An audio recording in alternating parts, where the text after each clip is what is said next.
منبری نور پر تشریف فرما باوقار علماء ذویل احترام فرش پر بیٹھے ہوئے جملہ اہل مسلمان اسلامی رشتے کے مقدس ماں اور بہنوں، السلام علیکم ورحمۃ اللہ وبرکاتہ۔ کہا بھئیہ سوگے لگا سلام کا جواب نہیں دے سکتے۔ وعلیکم السلام۔ اور آگے آئیے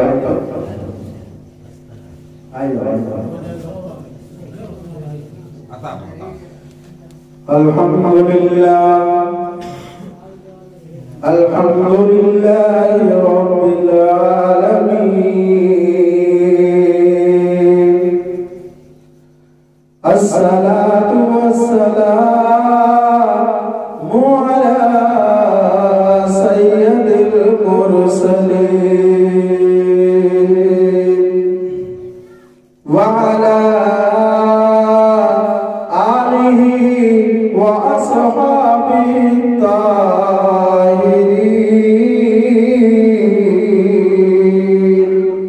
أما بعد فقد قال الله تعالى في القرآن العظيم فأعوذ بالله من الشيطان الرجيم بسم الله الرحمن الرحيم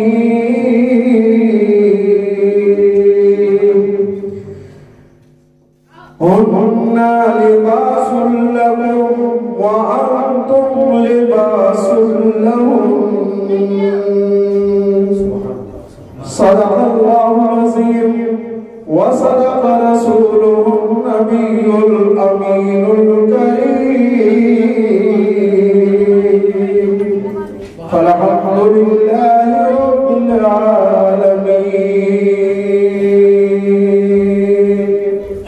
غوث اعظم بمنی میں سرو سما مدد قبلتی مدد کعبی مدد بغیر بلا افتادہ کشتی بغیر بلا افتادہ کشتی ضعیفان شکشتارات کشتی بہمیں خواہے عثمان ہارون مدد یا معین الدین چشتی۔ اے اشرف زمانہ زمانے مدد نما درہائے مستراز کلید کرم کشا اشرف نحق دریا دریا بسین دارا دشمن ہمیشہ پرغم در دوست تو دارا سرورا شاہ کریمہ دستگیرہ شرفا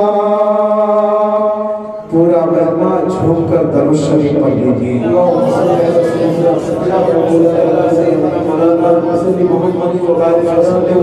صلاۃ و سلام علیک یا رسول اللہ صلی اللہ علیہ وسلم۔ آج ہمارے چچا علی جناب نور اللہ صاحب کے صاحبزادے کے شادی خانہ آبادی کے موقع پر یہ محفل نور سجائی رچائی بسائی گئی، علماء ربانیین کو دعوتیں پیش کی گئی۔ الحمدللہ تمام پر علماء کرام تشریف لائے۔ محب گرامی وقار حضرت قاری سمیع اللہ صاحب کی محبتوں پر لبیک کہتے ہوئے اور چچا کی آواز پر میں آپ کے سامنے حاضر ہوں۔ دعا کیجئے کہ اللہ تعالیٰ ہر بات کہنے اور اس پر عمل کرنے کی توفیق عطا فرمائے۔ آج شادی خانہ آبادی کے موقع پر سرکار غوث اعظم رضی اللہ تعالیٰ عنہ کی خصوصی نیاز کا اہتمام کیا گیا، یعنی توشہ شریف، اور ساتھ ہی ساتھ ختم قادریہ شریف کا اہتمام کیا گیا۔ دعا کیجئے کہ اللہ تعالیٰ ان کے سارے کاموں کو، شادی کے تمام تر پروگرامات کو اللہ تعالیٰ عزت و آبرو کے ساتھ پائے تکمیل تک پہنچنے کی توفیق عطا فرمائے، اور جو بھی رکاوٹیں ہیں، جو بھی پریشانیاں ہیں، اللہ تعالیٰ اس بزم مصطفیٰ کی برکت سے ان تمام پریشانیوں کو، بلاؤں کو دور فرمائے۔ تھوڑا سا ایک بات میں بولوں، اگر خاموش رہیں گے تو یہ خاموش مجازی آپ کو مٹا دے گی۔ اگر دنیا میں جینا ہے تو کچھ آواز بلند کر کے جیو۔ آج آپ کو جس طرح سے نیست و نابود کرنے کے ناپاک ارادے کیے جاتے ہیں، یہ ہماری اور آپ کی خاموشی کا معاملہ ہے۔ میں چند شعر حاضر کرنا چاہتا ہوں، ملاحظہ فرمائے۔ محبوب کی محفل کو محبوب سجاتے ہیں، محبوب کی محفل کو محبوب سجاتے ہیں، آتے ہیں وہی جن کو سرکار بلاتے ہیں، آتے ہیں وہی جن کو سرکار بلاتے ہیں، اور وہ لوگ خدا شاہی قسمت کے سکندر ہیں جو سرور عالم کا میلاد کراتے ہیں، اور جن کا اس بھری دنیا میں کوئی نہیں ہے والی، جن کا اس بھری دنیا میں کوئی نہیں ہے والی، اس کو بھی میرے آقا سینے سے لگاتے ہیں، اس کو بھی میرے آقا سینے سے لگاتے ہیں۔ جاگنا ہے جاگ لے افلاک کے سائے تلے، حشر تک سونا پڑے گا خاک کے سائے تلے۔ جب ایسی پاکیزہ بابرکت محفل ملے تو سبحان اللہ الحمدللہ کی صداؤں میں اپنے زندگی کے تمام تر ماحول کو منور و مجلہ کریں۔ اس لیے یہ میرا پیغام نہیں، ان تمام علماء کا پیغام نہیں، بلکہ میرے نبی کا پیغام ہے کہ اے میرے پیارے صحابہ، جب دنیا میں چلا کرو تو جنت کے باغوں کے پھول چن لیا کرو۔ صحابہ نے پوچھا تھا یا رسول اللہ وہ جنت کے باغ کے پھول کیا ہیں؟ میرے نبی فرماتے ہیں وہ سبحان اللہ الحمدللہ اور ذکر کی محفلیں ہیں۔ جب ذکر کی محفلیں ملیں تو اس میں سبحان اللہ کا ورد کر لو، الحمدللہ کا وظیفہ پڑھ لو، اور اللہ اکبر کی تسبیح پڑھ لو۔ جب تم اس کو پڑھتے رہو گے اور جس جگہ پر اللہ اس کے رسول کا ذکر ہوتا رہے گا، اللہ اس زمین کو جنت کے باغوں میں سے ایک باغ بنا دیتا ہے، اور وہاں پر جتنے کلمات خیر پڑھے جاتے ہیں اللہ اس کلمات خیر کو جنت کے باغ کا پھول بنا دیتا ہے۔ پڑھنے والا بھی ثواب پاتا ہے اور ایسی محفل میں سننے والا بھی ثواب پاتا ہے، ایسی محفل میں سننے والا بھی ثواب پاتا ہے۔ اس لیے جب تک آپ بیٹھیے پوری ذمہ داری کے ساتھ بیٹھیے۔ آج انشاءاللہ شادی خانہ آبادی کے تعلق سے بہت ہی نعمتی بات آپ تک پہنچانے کی سعادت حاصل کروں گا، مگر میں چاہتا ہوں نبی کے آمد کے تعلق سے صرف 2 شعر پڑھ رہا ہوں، ہاتھ اٹھا کے کہہ دیجئے یا رسول اللہ، اور محبت سے بولیے یا رسول اللہ۔ یہ خاموش مجازی تجھے جینے نہیں دے گی، اس دور میں جینا ہے تو کوہرام مچا دو۔ شعر پڑھتا ہوں، ملاحظہ فرمائے۔ جب نبی پیدا ہوئے مکے میں گونجی صدا، جب نبی پیدا ہوئے مکے میں گونجی صدا، جب نبی پیدا ہوئے کعبے میں گونجی صدا، جب نبی پیدا ہوئے کعبے میں گونجی صدا، جب نبی پیدا ہوئے کعبے میں گونجی صدا۔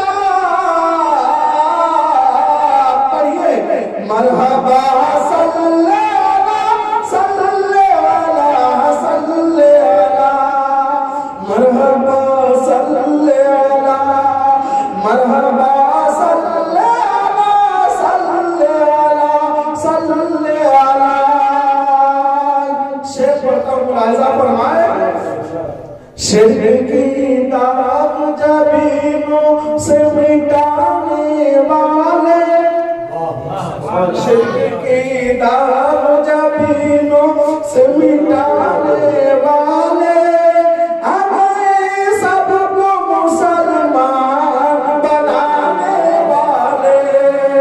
اپنی امت کے لیے عشق بہانے والے، کیوں نہ فریاد کرے تم سے زمانے والے، کیوں نہ فریاد کرے تم سے زمانے والے، کہ آپ کے ذکر سے، کہ آپ کے ذکر سے ہو جائے غریبوں کا بھلا، مرحبا صلی اللہ، مرحبا صلی اللہ، جب نبی پیدا ہوئے ماں میں گونجی یہ صدا، مرحبا صلی اللہ، صلی اللہ، صلی اللہ، درود شریف پڑھ لیجیے۔ سیدنا مولانا محمد سلام علیکہ یا رسول اللہ، سلام و سلام علیکہ یا حبیب اللہ، صلی اللہ تعالی علیہ وآلہ وسلم۔ دنیا میں جو جیتے ہیں رب کی رضا کے ساتھ، دنیا میں جو جیتے ہیں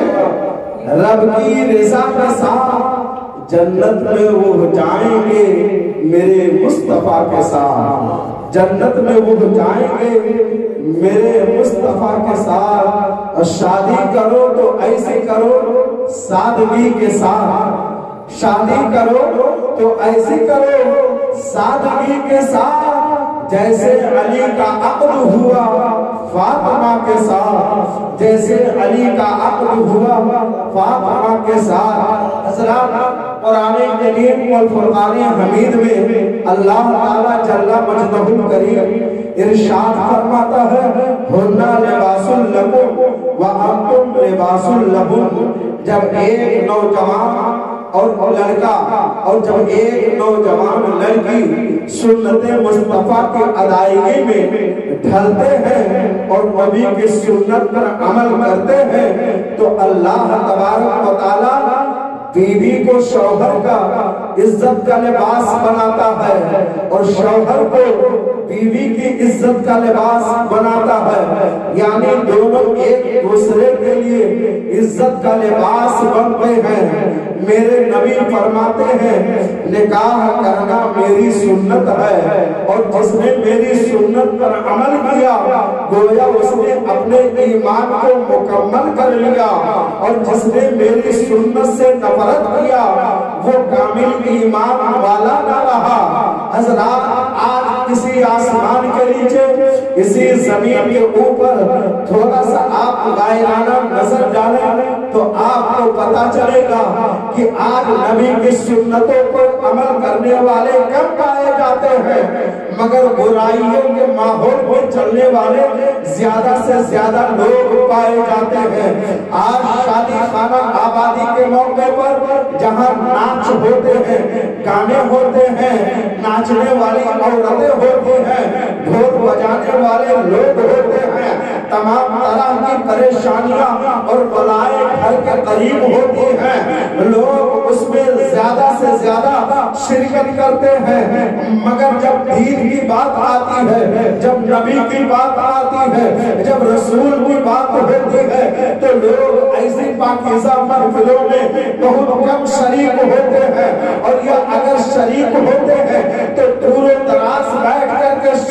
سنا کرتے ہیں۔ لیکن میں آپ کو ذہن دینا چاہتا ہوں کہ اے سنی مسلمان مانو، گناہوں سے دور ہو جاؤ، گناہوں کے قریب نہ جاؤ۔ ایک اچھے ایمان والے کی پہچان یہ ہے کہ وہ اپنے رب کی رضا چاہے، اپنے نبی کی خوشنودی چاہے، اپنے بزرگوں کا فیض چاہے، اور اسی پر عمل کرتے ہوئے اپنے زندگی کو گزارے۔ آج شادی بیاہ کے موقع پر کتنے تماشے ہوتے ہیں، کتنے ناچ اور کود ہوتے ہیں، اپنے ماضی کو دیکھیں اور ماضی کے حالات کا مشاہدہ کریں، تب آپ کو پتا چلے گا کہ شادی کیسے کی جاتی ہے اور شادی کس طرح سے کی جاتی ہے۔ یہ بتانے کی ضرورت نہیں ہے۔ آج تو مسلمانوں کی لڑکیاں غیر قوم سے ٹچ ہوتی نظر آتی ہے، بے حیائی کا ایسا دور دورہ ہے، بے حیائی کا ایسا ماحول پایا جاتا ہے، مگر سنو ایمان کی تازگی اپنے دلوں میں پیدا کرو۔ اسی آسمان کے نیچے، اسی زمین کے اوپر ایک زمانہ ایسا گزرا ہے کہ لوگ جب شادی کیا کرتے تھے، بیاہ کیا کرتے تھے، تو اچھی لڑکی کو اپنے لیے پہچان مقرر کرتے تھے، اچھی لڑکی کا انتخاب کرتے تھے کہ آپ بھول گئے ہیں اسی آسمان کے نیچے، اسی زمین کے اوپر آج لوگوں کے اندر کس طرح کا ماحول ہے آپ اندازہ لگائیے۔ میرے نبی فرماتے ہیں آدمی کوئی رشتہ کرتا ہے مالداری کی بنیاد پر، کوئی رشتہ کرتا ہے خوبصورتی کی بنیاد پر، کوئی رشتہ کرتا ہے اچھا آدمی ہونے کی بنیاد پر، لیکن میں آپ کو پیغام دینا چاہتا ہوں اے سنی مسلمانوں،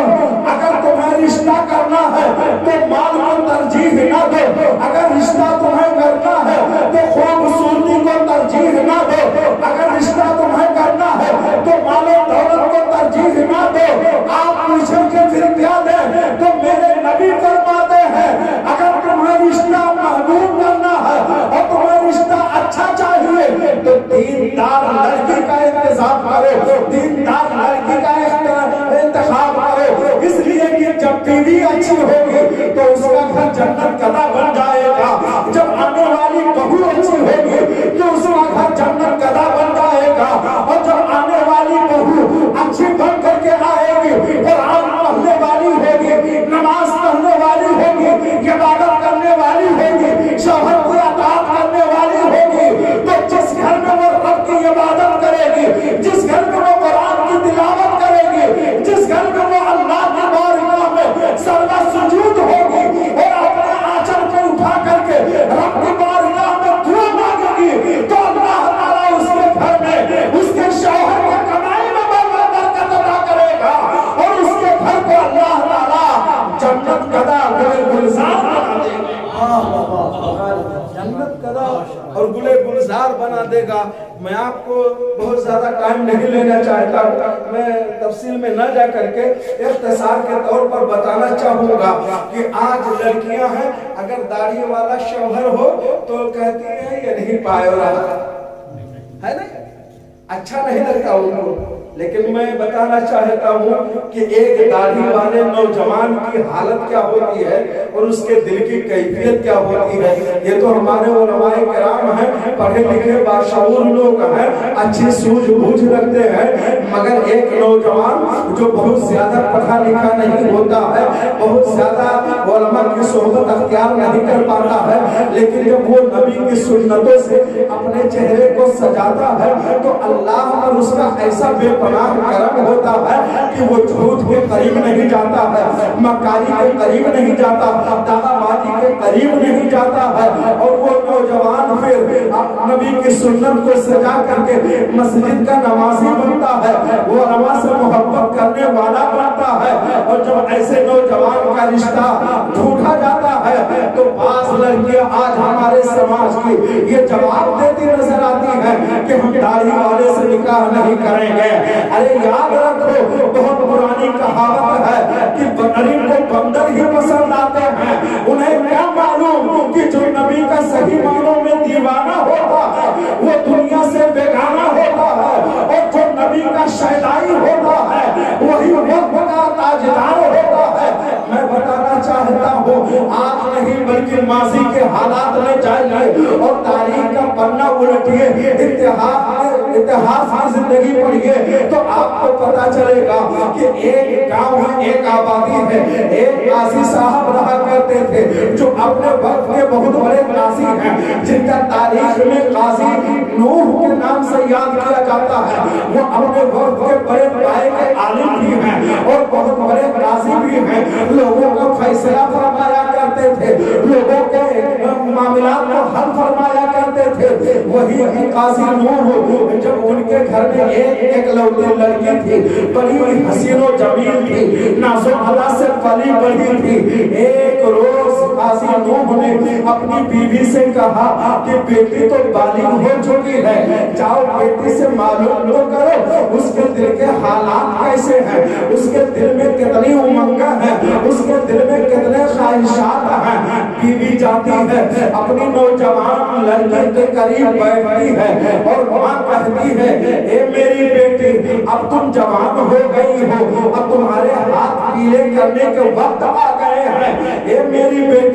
یہ بتاؤ تمہارے لیے تمہارے والد کے پاس بڑے بڑے امیروں کے خط آ رہے ہیں, بڑے بڑے مالداروں کے پیغام آ رہے ہیں, یہ بتاؤ تمہارا کس کے ساتھ نکاح کر دیا جائے. بیٹی بڑی شریف طبیعت کے مالک تھی, بہت نیک بیٹی تھی, بہت اچھی لڑکی تھی. اس نے اپنی ماں سے کہا, اے میری امی جان اگر میرے دل کے خواہشات پر عمل کرنا ہے تو میں تمہیں پیغام دینا چاہتی ہوں. اے میری امی جان جاؤ ابو جان سے کہہ دیجئے کہ میرے لیے ایسا لڑکا تلاش کرے, میرے لیے ایسے دولہے کا انتظام کرے جو میرا ہونے والا جو شوہر ہو وہ مسجد کا نمازی ہو, قرآن کا قاری ہو, عابد شب زندہ دار ہو, تہجد گزار ہو, رب کا چاہنے والا ہو, نبی کا ماننے والا ہو, قرآن پر عمل کرنے والا ہو.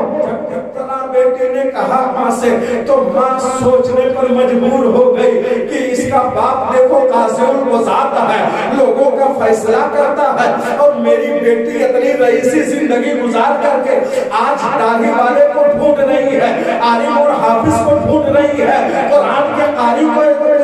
ڈھونڈ رہی ہے, اور اپنا شوہر بنانا چاہتی ہے. بہرحال بیوی ماں جاتی ہے اپنے شوہر کے سامنے اور جانے کے بعد کہتی ہے کہ اے میرے شوہر نامدار, اے قاضی صاحب مسئلہ یہ ہے کہ بیٹے کے دل کے خواہشات جو ہیں اس نے اظہار کیا ہے کہ اس کا شوہر ایسا ہو جو نمازی ہو, پرہیزگار ہو, عبادت گزار ہو, تہجد گزار ہو, رب کا دیوانہ ہو, نبی کا ماننے والا ہو, قرآن کی تلاوت کرنے والا ہو, عابد شب زندہ دار ہو. بیوی نے بیٹی نے یہی فرمائش کی ہے. جب بیوی اتنا کہتی ہے قاضی صاحب سنتے ہیں اب تلاش اور جستجو جاری ہے. جتنے شادی کے پیغام آئے تھے قاضی صاحب نے سب کو مسترد کر دیا اور کہا بھائی ایسا ہے کہ میری بیٹی کو مالدار دولت والا انسان نہیں چاہیے, مالدار شوہر نہیں چاہیے,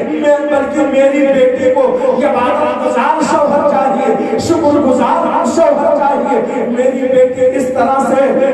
اس کے دل کے اظہار ہے اور اس کے دل کے خواہشات ہیں. تاریخ بتاتی ہے کہ اب وہی قاضی نوح جو ہیں وہ تلاش کر رہے ہیں, پورے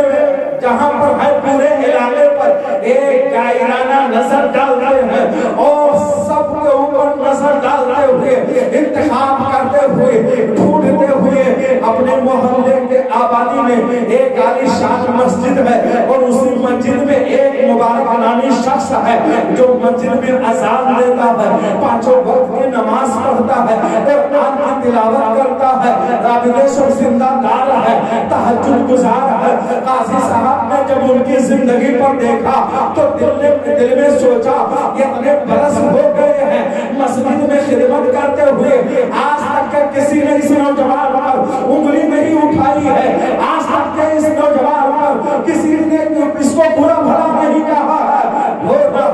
یہی وہ نوجوان ہے جس کے لیے میری بیٹی کا انتخاب ہے. قاضی نوح نوجوان کو بلاتے ہیں اور بلانے کے بعد ارشاد فرماتے ہیں, اے نوجوان کیا تمہاری شادی ہو گئی ہے؟ نوجوان نے کہا نہیں, کیا تم شادی کرو گے؟ نوجوان نے کہا شادی کروں گا مگر میرے پاس ابھی کچھ دقتیں ہیں, ان دقتوں کو ختم ہو جانے دیجیے. قاضی نوح نے ان کے حالات کا جائزہ لیا اور ان کی پریشانی کو دور کیا جو ان سے ہونے والا تھا. پھر ایک روز